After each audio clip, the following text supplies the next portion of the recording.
Maayong utusubog sa mga nagsunod ning among pagsibiya Lunes karon Agosto 31 tuig 2015. Kini si Jason Doval ug kini ang Sunstar Pilipinas.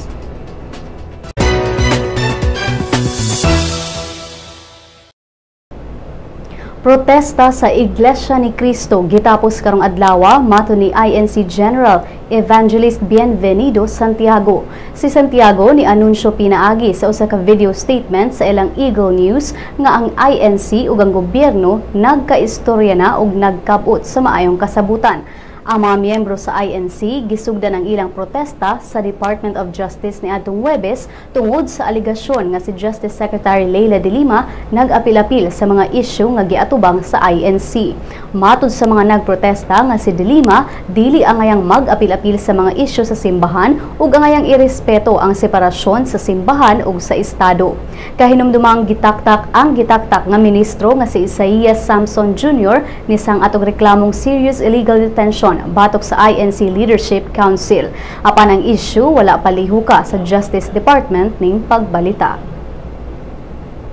Padayong makasinati og mga mapanganuron nga kalangitan ug pag-uwan sa mga parte sa Luzon karong adlaw tungod sa low pressure area nga naapil sa Intertropical Convergence Zone matud sa Pag-asa. Sigon sa Pag-asa nga kaganinang alas 4 sa buntag, ang LPA nasigpatan sa 330 kilometers east-southeast sa Baler, Aurora. Nasagol kini sa ITZZ nga nakaapekto sa Central ug Southern Luzon. Matod ni weather forecaster Shira Nunot nga gamay ra ang tsansa nga mahimong bagyo ang LPA. Apang dugang niya, duna pay duha ngadto sa upat ka mga bagyo ang posibleng mosulod sa nasod karong Setyembre. Alang karong adlaw, matod sa Pag-asa nga makasinati og mapanganuron nga kalangitan inubanan sa kasarangan nga pag-uwan ug isolated thunderstorms ang Central Luzon ug mga probinsya sa Quezon, Quirino ug Isabela. Samtang ang kasarangang parte o kasagarang parte sa nasod, lakip ang Metro Manila, makasinati og maayong panahon nga inubanan og mapanganuron nga kalangitan nga dunay isolated thunderstorms.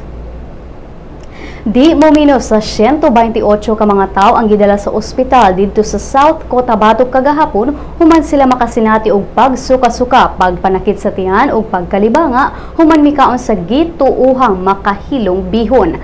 Ang mga biktima mga residente sa Barangay Taconel, Lake Cebu, South Cotabato ug pulos sila miyembro sa religious group nga Salvation Army.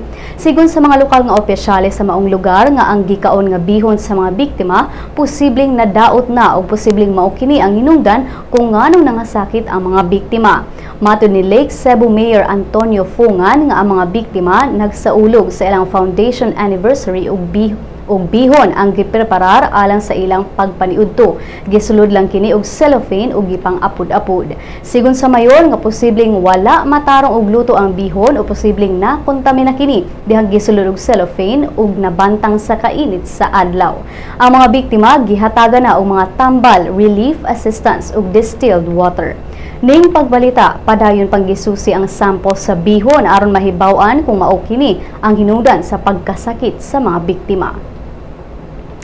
Tulo ka mga linog ang sunod-sunod nga miigo sa syudad sa Tandag sa probinsya sa Surigao del Sur karong adlaw matod sa PHIVOX. Ang unang linog, magnitude 4.1, miigo kaganinang alas 4:06 sa buntag.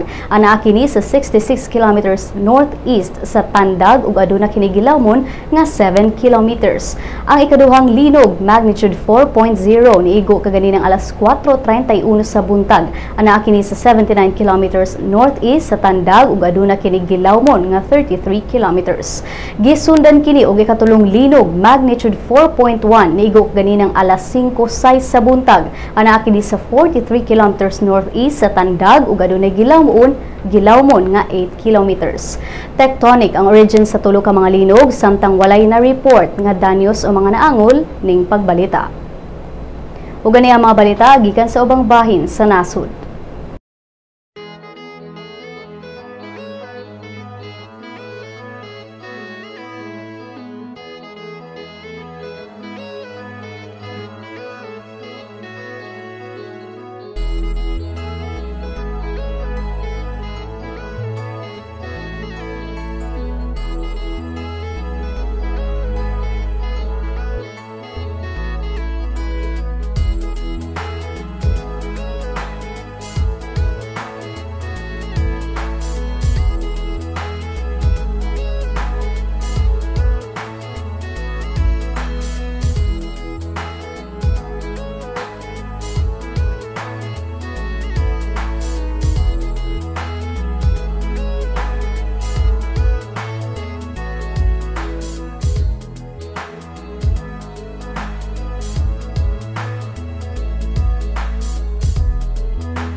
had your daily dose of Sunstar news? Good news! Sunstar's e-paper has a 7-day trial version. You can now check on the recent headlines on your desktops, tablets, or smartphones. From the hottest news to the latest updates on any publication. You may register with the following steps. First, go to the website www.sunstar.com.ph. Click the e-paper button on the upper right corner of the page. Click the subscribe button of the new user icon. Fill in the required field of information for registration. Once you're done, don't forget to mark the I have read and agreed to the terms of use and the privacy policy. Click Next. Step 2 will let you choose your type of subscription. Since you're subscribing for the free version, click on the Sunstar Cebu free trial. Click Next. The end of the registration will lead you to the page of today's headlines. Enjoy your 7-day free trial subscription. For more information, visit www.sunstar.com.ph. Welcome to the newest member of the Sunstar family, My Sunstar, a mobile application that allows you to remove all the online clutter and focus on what you want, what you need. To enjoy our latest edition, you must have an Android device, a mobile phone or tablet. Go to the Google Play Store, type My Sunstar in the search box. Click on Search. Once brought to the application, click on Install. Wait. When download is complete, click Open. You will be brought to the login page. You may use your Facebook or Google Plus account to register. If you are already logged into your Facebook, registration is automatic. Next, select your interest. Click on at least 3 categories and at least 1 location like Cebu or Davao or any of the cities in the Sunstar network. When you're done, click on Done. Great selection! If you do not select any category or location, you will automatically be brought to the News Bits section where you can find, in one glance, a list of news of the day that you should know. If you have selected your interest, the News Bits will be the first list, followed by different categories that you chose. This way, you do not see all the other news and articles that will not be relevant to you. What you see is what you want. If you want to add more categories, click on the menu icon on the top left. Choose My Interests. Select again. You will also see in the menu information prepared specifically for the mobile app. These are Lotto, classifieds on jobs and properties, and obituaries. What makes My Sunstar different from the Sunstar website and the responsive mobile site is its customization feature. You be the judge of what is news to you. This app will also be available soon on the Apple Store, so those with iPhones and iPads can enjoy My Sunstar. Thank you! 10 high school teams, 7 college squads, 2 divisions, fighting for the championship crown. Who will reign sa Southmid 2015? Watch every game live at www.sunstar.com.ph. Visit southmid.sunstar.com.ph to get the latest updates. Mga kabisdak! Ani ana ang atong magazine! Bisdak! Kabisdak ato ani gikan sa mga tanhang tod norte. Isan asa mapadpad Bisayang dako makalupad. Mahigugmaon, matinahuron, matinabangon, mapasigar buhot. Bisayang dako ehemplo sa maayong lumulupyo. Ani ana bay? Ato ni bay? Original ni bay? Bisdak Magazine ni bay. Ang Bisdak Magazine mapalit sa Newsboys ug sa inyong suking tindahan.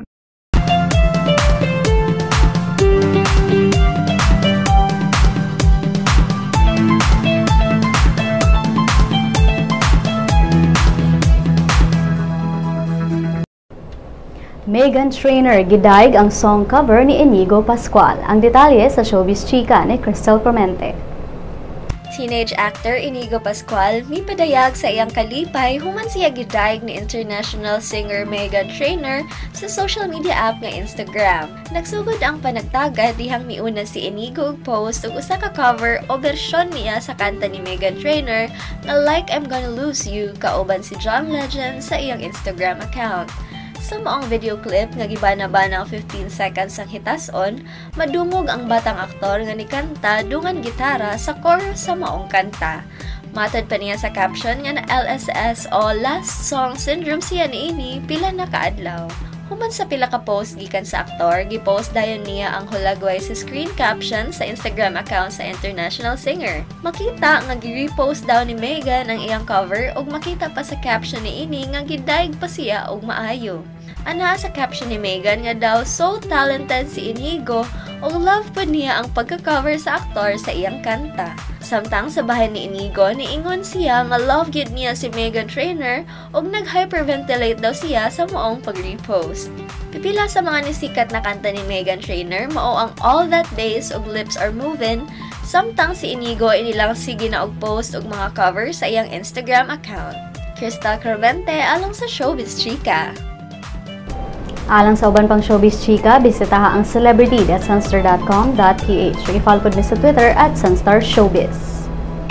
Sa Lotto results, adunay nakadaog sa premyo sa 649 Super Lotto sa Bula kagabi. Ang solong winner makuha ang premyo nga nagkatidad og kapin sa 91 million pesos. Samtang walay nakadaog sa premyo sa Bula kagabi sa 658 Ultra Lotto. Bulahon unya ang 655 Grand Lotto ug 645 Mega Lotto. Mosunod ang kapalaran gikan sa Sunstar Super Balita.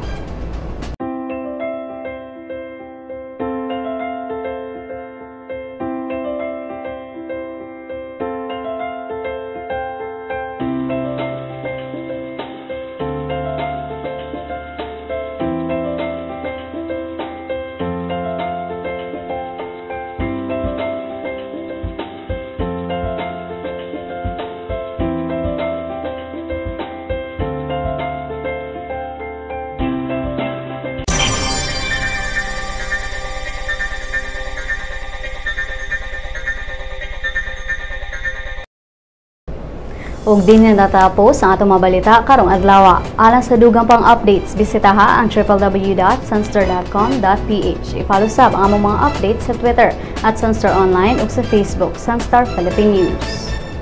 Kini si Jason Doval ug kini ang Sunstar Pilipinas.